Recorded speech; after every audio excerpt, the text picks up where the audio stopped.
سوال: قرآن پاک کی عظمت کے بارے میں حضرت علی رضی اللہ تعالیٰ عنہ کی جو فتنے سے نجات کے لیے حدیث مبارکہ کی روایت مروی ہے اس کو بیان کریں۔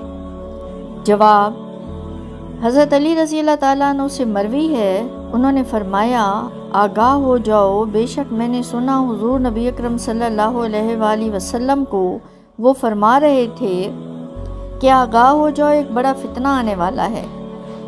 میں نے کہا، اے اللہ کے رسول صلی اللہ علیہ وآلہ وسلم، اس فتنے سے نجات پانے کا کیا ذریعہ ہے؟ آپ صلی اللہ علیہ وآلہ وسلم نے فرمایا، کتاب اللہ، اس میں تم سے پہلی امتوں کے واقعات ہیں اور تمہارے حصے کی اطلاعات بھی ہیں، اور تمہارے درمیان جو مسائل پیدا ہوں گے ان کا حکم اور فیصلہ بھی موجود ہے۔ یہ فیصلہ کن کلام ہے، فضول کلام نہیں ہے۔ جو سرکشی کی وجہ سے اس کو چھوڑے گا، اللہ تعالیٰ اس کو توڑ کر رکھ دے گا، اور جو کوئی قرآن کے بغیر ہدایت تلاش کرے گا، اللہ اس کو گمراہ کر دے گا۔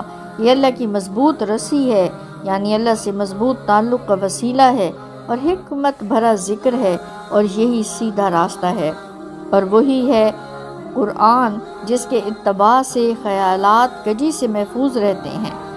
کجی یعنی ٹیڑھ، اور زبانیں اس میں تحریف نہیں کر سکتیں، اور علم والے کبھی اس کے علم سے سیر نہیں ہوں گے۔